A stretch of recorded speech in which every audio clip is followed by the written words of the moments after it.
Hello student, आज हम पढ़ेंगे बेसिक ऑफ एक्सरसाइज 4.5। ठीक है, पिछले वीडियो में हमने क्या पढ़ा था, माइनर्स और कोफैक्टर्स निकालने पड़े थे। आज हम पढ़ेंगे adjoint of a matrix. Adjoint of a matrix is defined as a transpose of cofactor.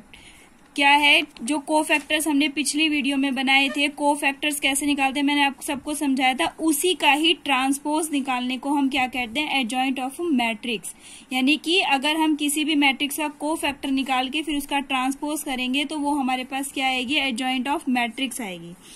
जैसे मैंने एक 3 ऑर्डर 3 की कोई मैट्रिक्स ली है, ठीक है, 3 ऑर्डर 3 की मैट्रिक्स ले ली, उसका कोफैक्टर्स निकाल दिए, जैसे हमने पिछली वीडियो में बनाए थे, कोफैक्टर्स निकाल के रख दिए। अब इसका हमें ट्रांसपोज करना है। ट्रांसपोज को साइन को कहीं पर टी लिखा होता है, कहीं पर ऐसे डैश कर देते हैं, तो इसको क्या कहते हैं हम, ट्रांसपोज। इसका मीन्स क्या होता है, इसमें हम रो को कॉलम में कन्वर्ट कर देते हैं। जैसे पहली रो पहले कॉलम में कन्वर्ट हो जाएगी, दूसरी रो दूसरे कॉलम में कन्वर्ट हो जाएगी, और तीसरी रो जो है तीसरे कॉलम में जब कन्वर्ट हो जाती है, ऐसे करके तीनों रो को मैंने कन्वर्ट कर दिया 3 कॉलम में, तो ये हमारे मैट्रिक्स का ट्रांसपोज हो जाता है। तो इसको कहते हैं हम एडजॉइंट ऑफ ए। क्लियर? इसका मतलब अब समझ में आ जाना चाहिए कि जब हम कोफैक्टर्स निकाल के उसका ट्रांसपोज कर देते हैं तो ये हमारा क्या बन जाता है, adjoint of A. Adjoint of A को कैसे लिखते हैं, ए स्मॉल वाला A D J, adjoint of A. ठीक है, अब मैं आपको एक एग्जांपल के थ्रू बताती हूँ। For a square matrix of order 2, यानी कि कोई भी 2 ऑर्डर की स्क्वायर मैट्रिक्स है, इसका हमें एडजॉइंट ऑफ ए निकालना है। ये ए है हमारा 2 3 1 4, फर्स्ट रो में क्या है 2 3, सेकंड में क्या है 1 4, इसका एडजॉइंट निकालना है मुझे। सबसे पहले मैं कोफैक्टर निकालूंगी। आप अगर अभी प्रैक्टिस नहीं किया तो सबसे पहले आप इसका माइनर निकाल सकते हैं, माइनर निकालने के बाद कोफैक्टर्स निकाल सकते हैं, लेकिन मैंने डायरेक्ट इसमें यहाँ पर कोफैक्टर निकाले हैं। तो इसमें क्या करते हैं हम, कोफैक्टर्स को मैंने बताया था ए से डिनोट करते हैं, तो A11। तो कैसे निकालते हैं, A11 यानी कि पहला निकालना है तो ये पहली रो जाएगी, पहला कॉलम जाएगा, क्या बच गया 4।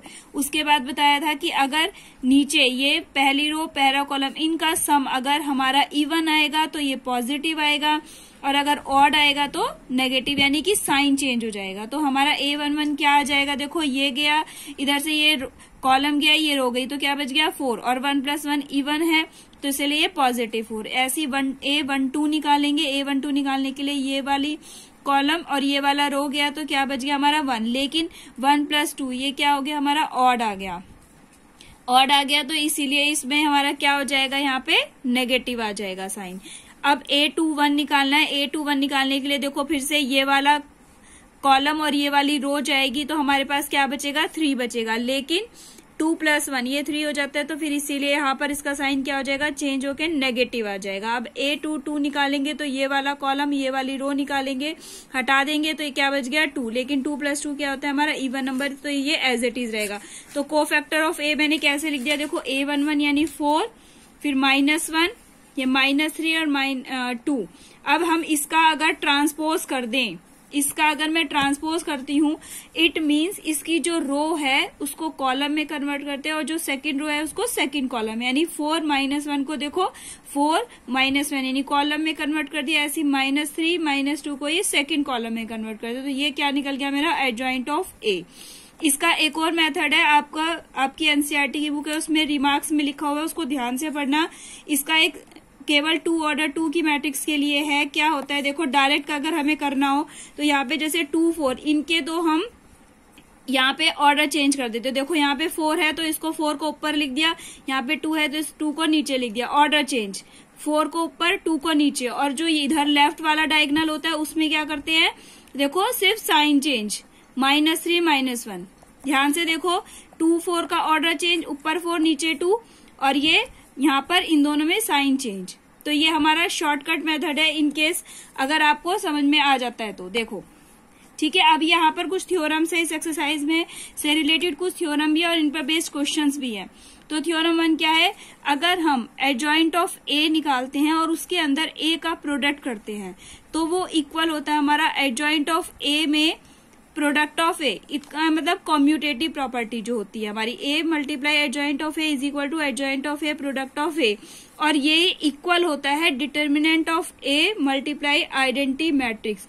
ये बात ध्यान रखेंगे, आइडेंटिटी मैट्रिक्स उसी ऑर्डर की होगी जिस ऑर्डर की हमारा मैट्रिक्स होगी। आइडेंटिटी मैट्रिक्स उसी ऑर्डर की लेनी है जिस ऑर्डर का हमारी मैट्रिक्स गिवन है। ओके, थ्योरम 2 हमें क्या बताती है, if A and B are non singular matrix. अब यहाँ पर है नॉन सिंगुलर मैट्रिक्स कौन सी होती है, तो इसके लिए हमारा यहाँ पे नीचे 2 डेफिनेशन है, इसे ध्यान से देखेंगे। डेफिनेशन क्या होती है कि एक square matrix is said to be singular, कि एक स्क्वायर मैट्रिक्स को सिंगुलर मैट्रिक्स कब कहते हैं, अगर उसका डिटर्मिनेंट 0 है। अगर इसका डिटरमिनेंट 0 है तो इसको क्या कहते हैं हम, सिंगुलर मैट्रिक्स। अगर किसी स्क्वायर मैट्रिक्स का डिटरमिनेंट 0 नहीं है, अगर किसी भी स्क्वायर मैट्रिक्स का डिटरमिनेंट 0 नहीं है तो उसको क्या कहते हैं हम, नॉन सिंगुलर मैट्रिक्स। ठीक है बच्चों, ध्यान रहेगा कि किसी भी स्क्वायर मैट्रिक्स का अगर डिटरमिनेंट 0 नहीं है, determinant is not equal to 0, तब हम उसको क्या कहते हैं, नॉन सिंगुलर मैट्रिक्स। अब आ जाते हैं अपनी थ्योरम 2 पर।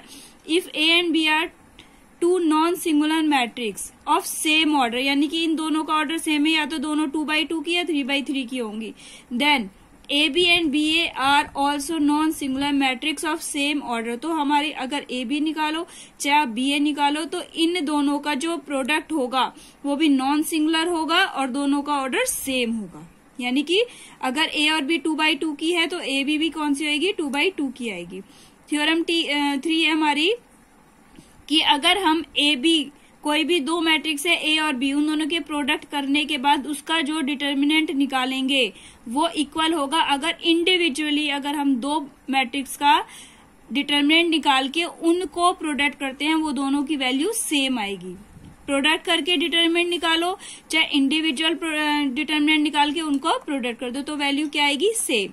थ्योरम नंबर 4 है, A square matrix A is said to be invertible if and only if A is non singular matrix। ये लाइन बहुत ध्यान से, क्योंकि इस पर बेस बहुत सारे क्वेश्चंस आएंगे, आगे बहुत सारी एक्सरसाइज है, तो इसको तो बहुत ही ध्यान से पढ़ेंगे कि कोई भी स्क्वायर मैट्रिक्स को इन्वर्टेबल यानी इनवर्स निकालना को इन्वर्टेबल हम कब कह सकते हैं, इफ एंड ओनली इफ की कंडीशन है, यानी कि ये रेसिप्रोकल भी, आपस में वाइस वर्सा उल्टा भी हो सकता है कि अगर वो नॉन सिंगुलर हो, यानी कि अगर किसी भी मैट्रिक्स का डिटर्मिनेंट 0 नहीं है, नॉन सिंगुलर मीन्स डिटर्मिनेंट 0 नहीं है, तो वो हमेशा इन्वर्टेबल मैट्रिक्स होती है। लेकिन अगर किसी का सिंगुलर